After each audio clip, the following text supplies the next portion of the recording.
Happy Thursday, everyone. Wait for a few people to jump on. I haven't been on them for a while. Been doing a lot of work projects. I am in downtown Beloit, Wisconsin. I am in Wisconsin. I even have a Wisconsin sweatshirt. Why am I in Wisconsin? Two reasons why I'm in Wisconsin. Summer Wells,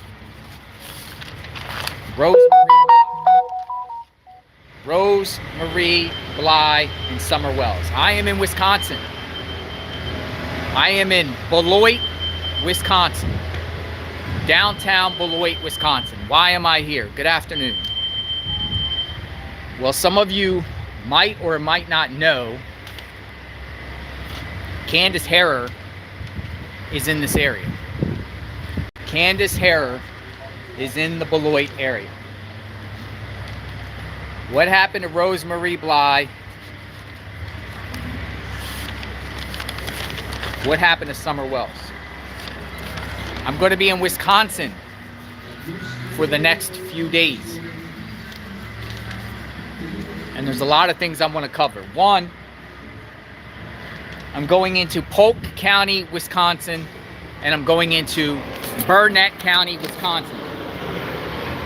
And hopefully I can speak to the sheriff's office in reference to Rose-Marie Bly. Let me cross the road. This is a beautiful area. This is a beautiful area. This is like a small area. This is right on the border of Illinois. There's a big water tower over here. It says Beloit. I'll show it to you. I'll work my way over there. I'll go this way. I'll spin the camera around. This is Beloit. Why is Beloit, Wisconsin important? Well, we all suspect that Candace Harrer, mother of Candace Bly, grandmother of Summer Wells, she has the key. She knows the answers to what happened to Summer. And she is in this area. She is in this area right now.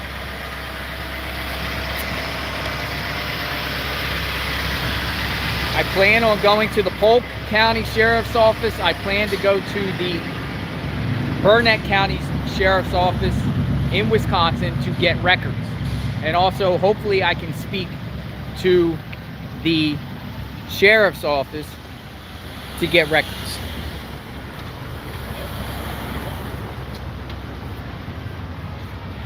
I plan to stop in Grantsburg, where Candace Harrer used to live, to look for clues about Rose-Marie Bly. You know, Rose-Marie Bly's vehicle, her Pontiac, in 2009, August of 2009, the anniversary is actually coming up, was found right down the street of where Candace Harrer lived, in Grantsburg. Even though Rose-Marie Bly was from St. Croix Falls, where she was living with Christopher Larson, her newly husband that she had domestic violence issues with. And according to Christopher Larson, her husband, Rose-Marie Bly said she's going to go to the bar to meet a cousin. And she hadn't been found since. Her vehicle was found right down the street from where Candace Harrer lived. Was Candace Wells there at the time? I'm not so sure. I believe at the time when Rose-Marie Bly went missing, Candace was in Arkansas, around 2009, Arkansas. But the anniversary is coming up. How ironic and coincidental that two people, Summer Wells, as you guys know, This is for people that are just jumping on this case for the first time. And Rose Marie Bly went missing. Look, I'll show you. See? Beloit, Wisconsin. I am in Wisconsin. Also, while I'm here, I've already scheduled to interview 2 friends of Rose Marie Bly. Look at this, Abraham Lincoln building. In this building, Abraham Lincoln addressed the citizens of Beloit. Look at this, an Abraham Lincoln plaque. Is that cool or what?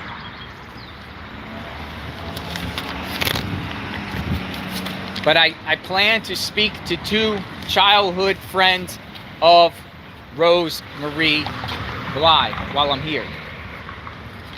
And there's other stops and other places. But I decided to come on and do a live here because I want your guys' help too.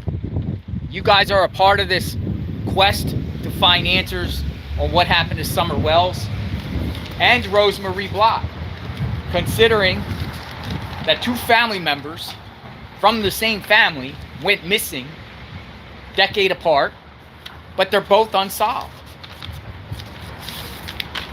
They are both unsolved. That to me seems fishy and suspect.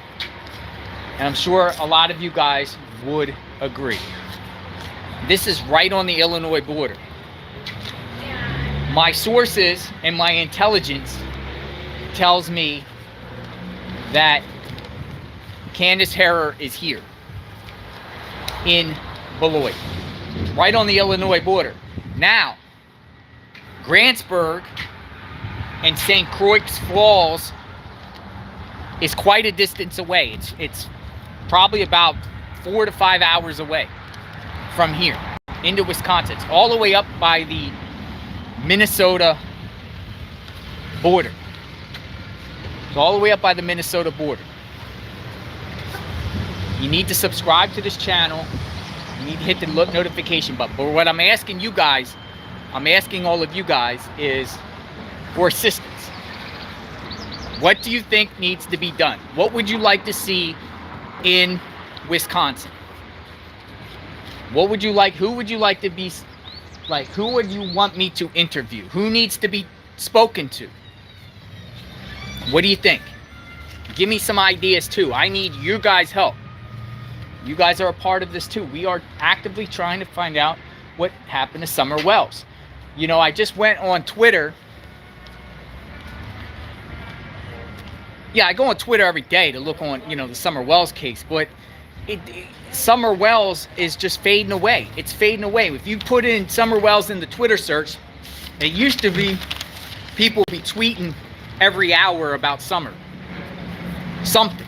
Now it's every 6-7 hours. No one really talks about it as much anymore. She's fading. I saw a whole day recently where no one even said anything about Summer Wells on Twitter. And even if you go in the YouTube search here, you'll see that people are, you know, to me, I feel like the case is cold.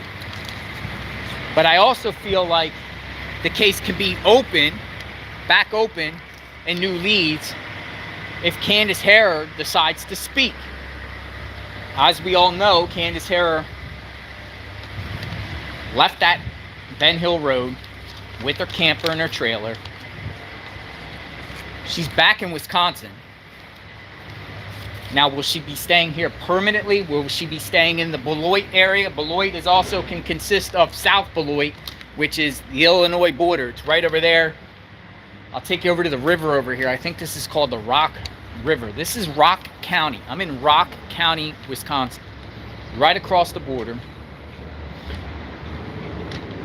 It's going to take 4 or 5 hours to get, you know, and I know addresses, right? I'm not going to publicly say addresses, and I'm definitely not going to trespass on anyone's property, you know.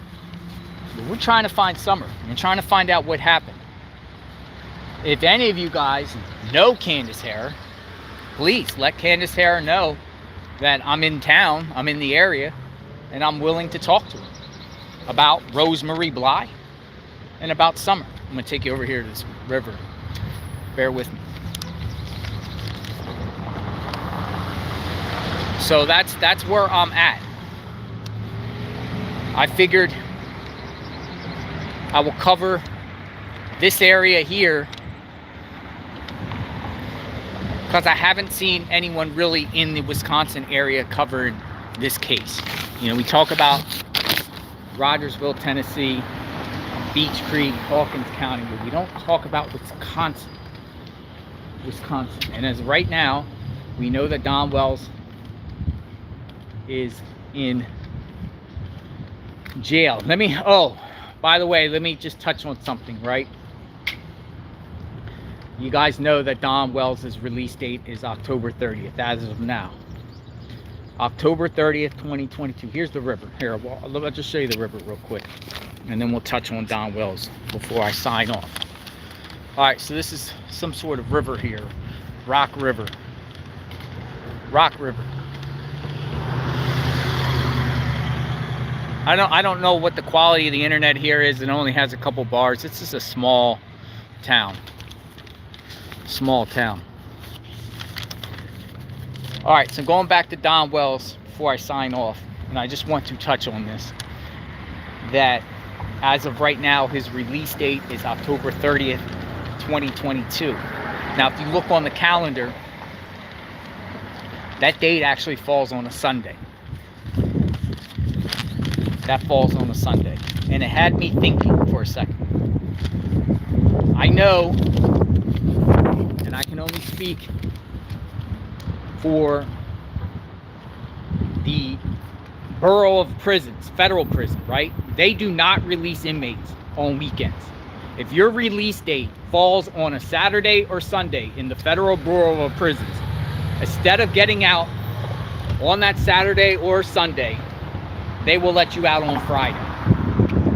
They will let you out on Friday. They do not let you keep you longer than your date, and they do not release inmates on weekends.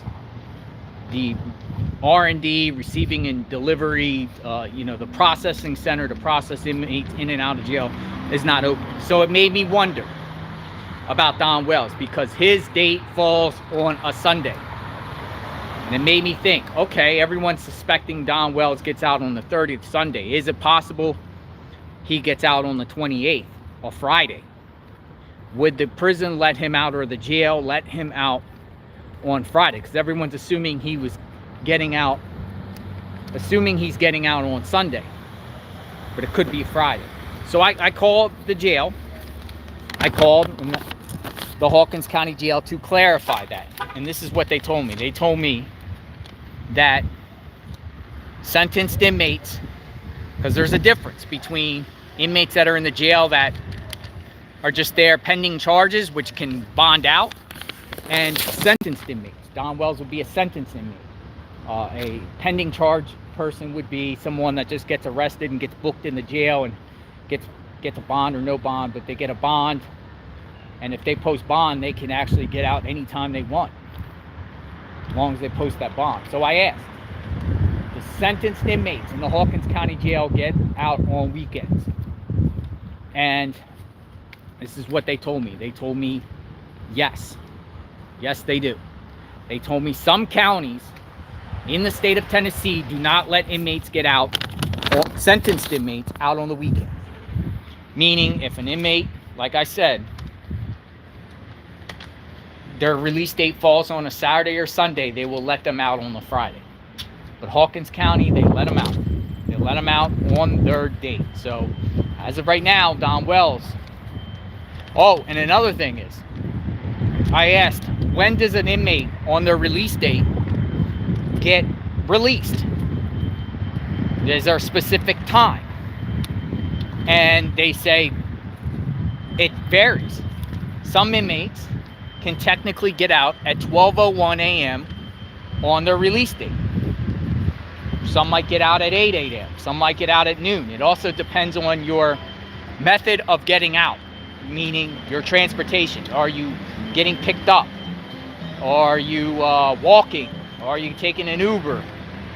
But they did say, and I said, Don Wells, he did say Don Wells could get out at 12:01 a.m. So 12 o'clock in the morning on the day, the 30th, 12:01, Sunday morning, 12:01, he can technically walk out of the Hawkins County Jail then. But they said most of the time, inmates leave when it's light in the morning, sometime when it's in the morning. So that's just some information that I wanted to share. Also, I'm going to share something else. I'm going to share something else about Don Wells. And this happened, this happened probably about a month and a half ago. It happened at the end of June this year while he was in Hawkins County. So Don Wells is in segregation, or he's in the protective custody unit, administrative detention unit. It's a wing that houses administrative detention people and also disciplinary people. But you know, you're pretty much in your cell all the time, and when you're let out, you are escorted by guards and sheriffs and whatnot. But Don Wells actually went to the medical. He got from the medical. When inmates in segregation have to go to medical, they actually have to get escorted to the medical.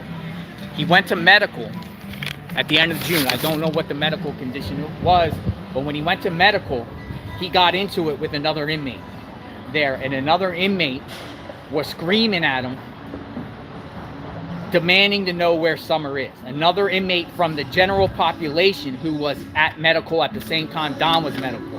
And they got in a big argument, and guards had to break it up. I mean, this inmate, according to the person that told me this, who is a reliable source, told me that guards had to get Don out of there because the other guy was about to do something to him.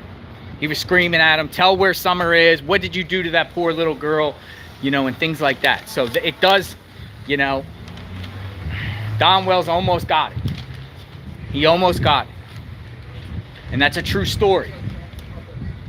Maybe he can touch on it when he gets out. Yeah, ask him about what happened at medical in the Hawkins County Jail at the end of June when the inmate almost, I don't want to say anything about violence because I don't promote violence anyway, but an inmate was going to do something to him. So just imagine if Don Wells was in general population, what would have happened? I don't think the inmates would get an acceptance of him for, even though he's not in there for anything to do with Summer, he's in there for something totally unrelated, as you guys know, probation violation and DUI. But they know, the inmates in that area, they know about Don, and they would have been waiting for him with open arms, and there wouldn't be a big powwow. It wouldn't be good for Don. Anyway, so I am in downtown Beloit, Wisconsin, checking in the Summer Wells case. Subscribe to my channel. I'll leave my email in the description of this video when I'm done. If you have any suggestions on where to go, where to look, who to speak to, any clues, ideas, anything about Rose Marie Bly or Summer Wells, because I am in Wisconsin, let me know, all right? So I'm going to sign off from there. Subscribe. I'll be back later on. Definitely tomorrow. I'm going to the courthouses, I'm going to the sheriff's offices, and I got some other people I'm going to speak to that I've already pre-arranged. Friends of former friends or friends, childhood friends of Rose Marie Bly, who actually follow this channel and actually reached out to me and said, please bring awareness to Rose Marie Bly. We also have a Facebook group. We have a Facebook group for Rose Marie Bly. I'll put that link in the description, and we're just trying to bring awareness to Rose Marie Bly. We're not going to let her case go unnoticed either, considering it's both Summer Wells and Rose Marie Bly from the same family that's missing. That to me is really, really, really, really, really suspect. Like my sweatshirt, Wisconsin. JLR in Wisconsin. So good to be back on YouTube. Haven't been on for a while. See you guys soon. Everyone be safe. We'll find answers. Bye.